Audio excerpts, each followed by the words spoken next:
Viewers, आज के video में हम देख रहे हैं कक्षा 9वीं इंग्लिश रेमेडियल बुक का सॉल्यूशन।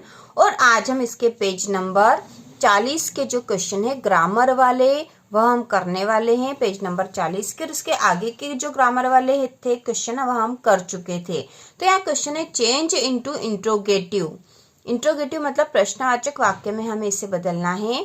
तो क्वेश्चन है यहाँ पे 14, I have taken T. I have taken T, तो इसका इंट्रोगेटिव बनाएंगे हम हैव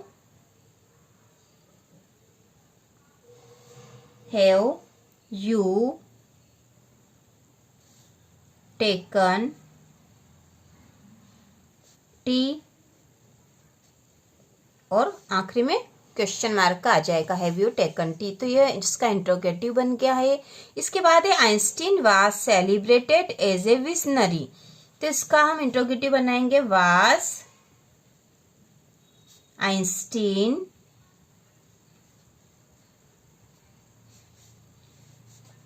सेलिब्रेटेड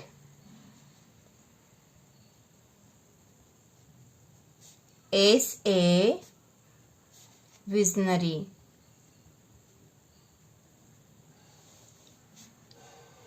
और आखिरी में क्वेश्चन मार्क इसमें भी आएगा। इसके बाद 16 क्वेश्चन है शी लाइक्स टू डांस। तो यहाँ पे क्योंकि यह प्रेजेंट इंडेफिनिट का सेंटेंस है तो इसका जब इंट्रोगेटिव बनाएंगे तो डू या डस लगता है। तो यहाँ आएगा does she like to dance, और इसमें भी क्वेश्चन मार्क आएगा क्योंकि इंट्रोगेटिव सेंटेंस है। इसके बाद 17 है ही फिनिश्ड हिज वर्क। तो यहाँ पे यह पास्ट इंडेफिनिट का सेंटेंस है और इसका जब इंट्रोगेटिव बनाएंगे तो इसके आगे डिड लगेगा। तो हम यहाँ लिखेंगे did he finish his work.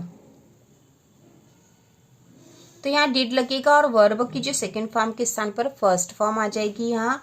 इसके बाद 18 है they wake up at 5 AM in the morning. तो इसका आएगा do they wake up at 5 AM in the morning, और आखिरी में क्वेश्चन मार्क इसमें भी आएगा। तो इस प्रकार से इंट्रोगेटिव सेंटेंस बनेंगे। इसके बाद है कॉम्बाइन सेंटेंस। अगला हमें करना है कॉम्बाइन सेंटेंसेस। इसमें क्वेश्चन जो 19 है वह the train was delayed the weather was bad. Combined the sentence using because.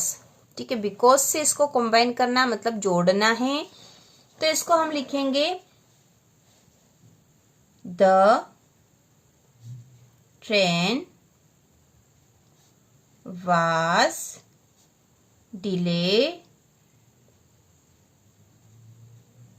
Train delay मतलब ट्रेन लेट है because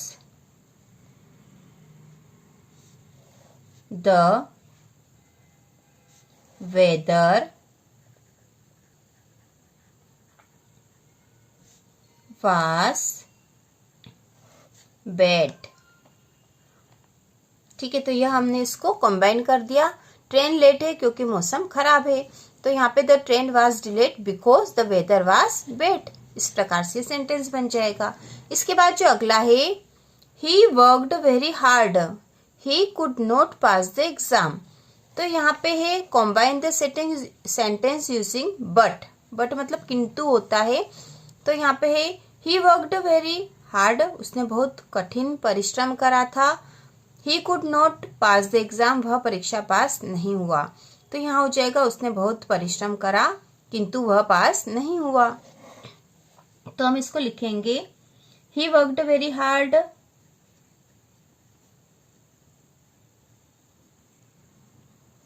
he worked very hard but he could not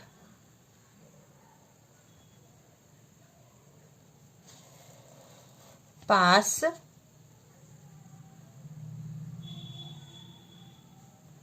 the exam.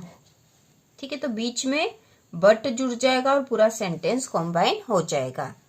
इसके बाद 21 number पे he is rich he is not happy. तो इसको करना है combine the sentence using yet. He is rich वह अमीर है, ही इज नॉट हैप्पी वह खुश नहीं है। तो येट मतलब होता है फिर भी, तो भी, इस तरह का अर्थ होता है इसका। He is rich he is not happy, इसको येट से जोड़ देंगे तो यह हो जाएगा he is rich yet he is not happy. वह अमीर है फिर भी वह खुश नहीं है। तो इस प्रकार से होगा। इसके बाद है कॉम्बाइन यूजिंग सो डेट। सो डेट का यूज करके हमें कॉम्बाइन मतलब जोड़ना था इन्हें। तो इसमें 22 वाला है he is very tired he can not work any more. He is very tired मतलब बहुत थका हुआ है।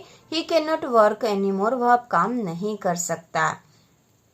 तो इसको सो डेट से जोड़ देंगे तो यहाँ पे वेरी के स्थान पर सो कर देंगे। ही इज सो टायर्ड वह इतना थका हुआ है that he can not work any more कि वह अब और काम नहीं कर सकता। तो इस प्रकार से सेंटेंस हमने जोड़ दिया है। इसी प्रकार से 23 नंबर पे है the parcel was very heavy I could not lift it. Parcel इतना भारी है। The parcel was very heavy parcel बहुत भारी है।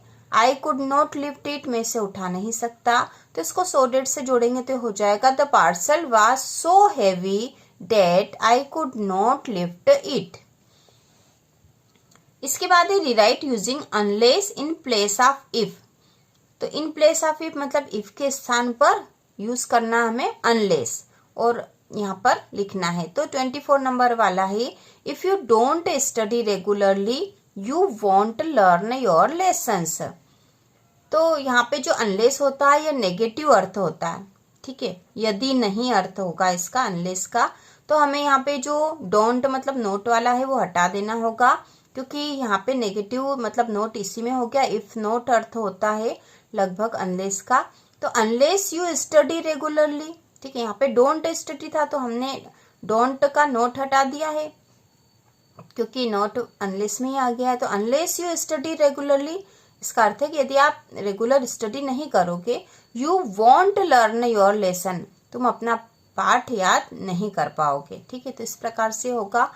इसके बाद 25 नंबर पे if it does not rain the crops will fail. If it does not rain यदि वर्षा नहीं होती है द क्रॉप्स विल फेल फसल अच्छी नहीं होगी, इस तरह से अर्थ है। तो यहाँ पे हम इफ के स्थान पर अनलेस लगाना लेकिन नोट भी हटेगा साथ में। तो अनलेस इट रेन्स क्योंकि हमने डस हटाया तो रेन में एस लग गया है। Unless it rains the crop will fail.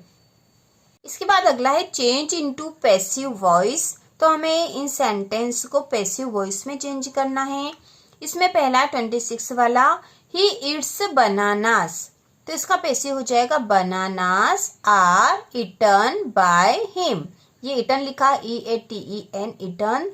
It का थर्ड फॉर्म आ जाएगा यहाँ पे। इसके बाद है 27 नंबर पे he is selling some toys. इसका पैसिव हो जाएगा some toys are being sold by him. ठीक है, ये सोल्ड लिखा SOLD है। ठीक है, SOLD sold by him. Some toys are being sold by him. इसके बाद 28 नंबर पे है someone has stolen my laptop. इसका पैसिव हो जाएगा my laptop has been stolen by someone. 29 number पे है the hunter killed the lion. इसका पैसिव हो जाएगा the lion was killed by the hunter. 30 number पे है someone has cleaned the doors इसका पैसिव हो जाएगा the doors have been cleaned by someone.